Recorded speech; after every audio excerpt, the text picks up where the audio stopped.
Hi folks, you're watching KayvonTV. I'm here at the Fairmont Royal York on Friday, March 13th, Friday the 13th, 2009, for a very interesting event that just got announced at the last minute. It just came up abruptly when Mr. Bob Letfwitz of the Letfwitz letter fame made a challenge, an open challenge, or made a comment or something that sparked the ire of none other than my good friend, my mate, Mr. Gene Simmons himself. And when you mess with Gene Simmons, you better be in for all out for a big fisticuffs, thing. And that's exactly what's going to be going on in this room today. Mr. Gene Simmons against Bob Letfwitz. Don't think like Salieri versus Mozart or Robert Plant versus David Coverdale. It's none of that. We're talking about a press guy going up against one of the biggest rock stars in the world today. Even though Mr. Letfwitz would beg to differ, calling him a lightweight, calling Kiss a band that didn't really have that much musical talent and much substance. And then Mr. Simmons retorting and saying that Mr. Letfwitz is a mama's boy and he can go f himself and all this and that. So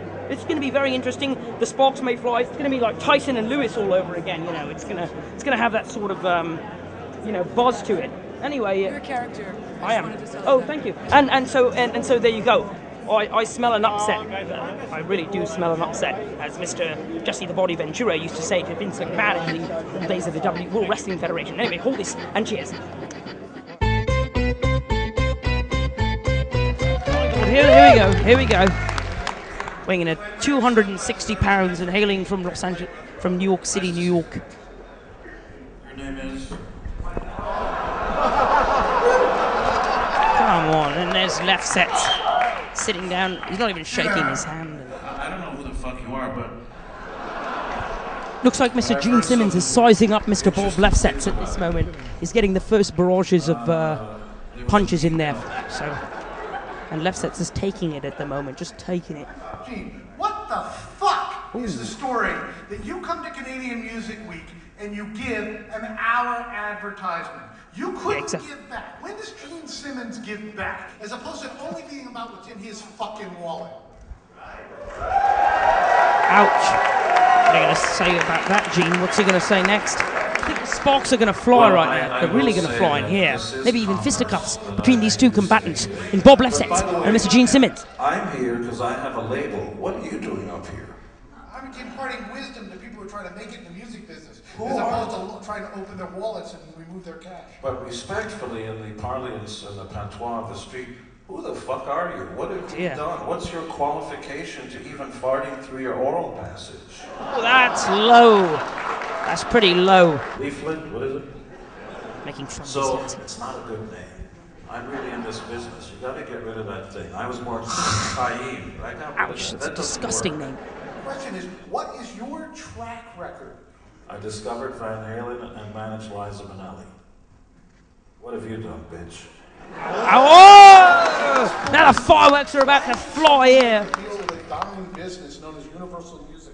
Why should they sign with a has-been rock star who's never had success by himself? You want to convince us? Convince us. Your mommy didn't think I was a has-been rock star. Oh, Mr. Simmons again starting up with the mother insults. I have pictures to prove it. Oh dear. Now, what I was saying was that... My mother for has women, no young and old. idea who you are.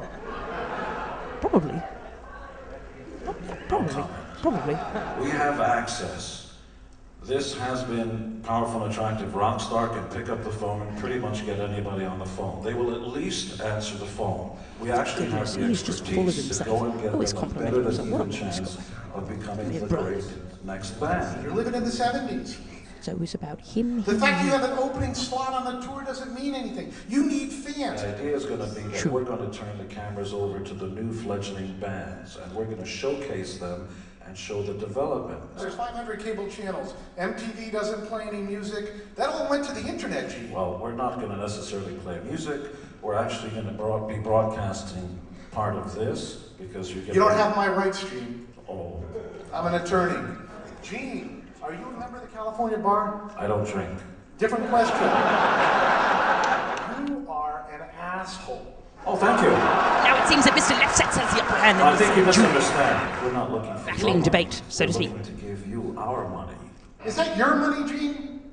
No, it's Universal's money. Universal money? How come it's not Universal US's money? I found a kindred spirit in a guy named Randy Lennox here was here in Canada, and it's two people who decided to do two things, which is to focus on Canadian talent. I do think that's the first valid question you've asked, and so pragmatically speaking, I think he's not all hot air. He's a powerful and attractive man. Oh, Mr. Simmons actually laying a compliment on Mr. Letfwitz for a change.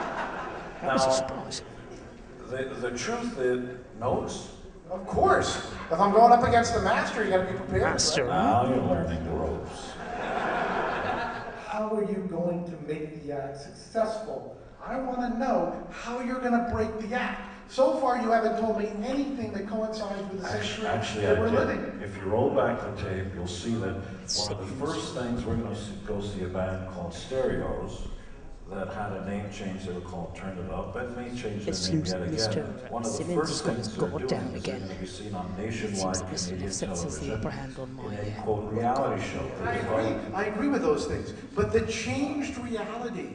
In 1975, yeah, you signed with a major label, they gave you the money, you got it on the radio. We're living in a completely different world, and I don't hear you addressing that. As a reality TV show, we have been proven that anything that is instantly successful is instantly unsuccessful. Whether it be Vanilla Ice, O-Town had their own reality show. Danity Kane had their own reality show. They can't sell a single fucking ticket, and they were on TV every day just, recently. But Gene Simmons has their own reality show. We saw Here we go again.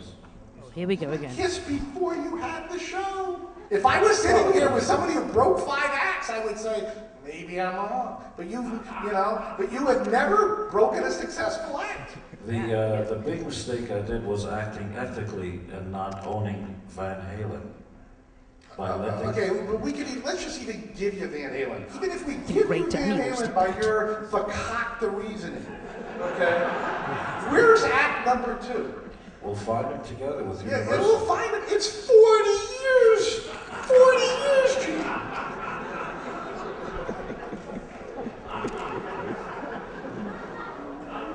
I don't know what you do, but you do it very well. I have no fucking clue what this guy does. Let's take that into account. I'm not trying to be recording artists. So we're not talking about me in particular. We're talking about the populace, the people who are musical acts. You can do something and be overnight, be on TMZ and Perez Hilton and be forgotten tomorrow. Can be lucky to be working at the burger joint. I don't hear you addressing those issues. When I was growing up, I hated hippies. You know why? Drop out. Mr. Simmons is going to deliver that knockout blow we've been waiting for, but if your point is the system sucks, my only question, what's your alternative business model? First and foremost, Doug Morris went on record in Wired magazine that they didn't have a plan and they didn't know what they were doing with the internet. So therefore, we have some proof there to begin with. So when you tell me you're really good, but I couldn't disagree more with anything that you said. Look, there's a simple idea here, folks. He's a terrific rabble-rouser. He can get on a soapbox and just go on, and he'll attract a crowd. I don't hear a lot of substance. I'm not telling you this is your own house. We're telling you that we're passionate and believe in the artists we're going to be involved with, period. And somebody from the peanut gallery who's never done anything except peanuts is always going to have something to say. We need people that sell peanuts. So one of my beefs with Gene, in addition to the fact that I thought his mission here should be more than just a shill, is to give an accurate picture of what is really going on today. Everybody here knows more about the internet than Gene. The key is I don't know about that. Maybe, I don't know. I asked Mr. Simmons if he believes in the internet and he didn't really answer the question straight. They'll let you fuck their sister and they'll pay you on the way out. Gentlemen, thank you very much. Our industry needs more events like this. Thanks for being here. Gene Simmons, Bob Letfwitz. You guys will. Thank you very, very much. Well, as you can see, folks, as we've just wrapped off the Simmons versus Letfwitz cage match here inside the Fairmont Royal York Hotel ballroom. Mr. Gene Simmons, one of my great adversaries of KayvonTV, and Mr. Bob Letfwitz. Gene Simmons, also a hero of KayvonTV as well as an adversary. He moves both ways in that way. It was basically capitalist pitted against idealist. Mr. Letfwitz, values of idealism against Mr. Gene Simmons' values of capitalism, commercialism, all joining together, working with the suits, everyone from the bottom to the top joining together, and he thinks that's the view that you find success in the music industry. Well, that still waits to be seen.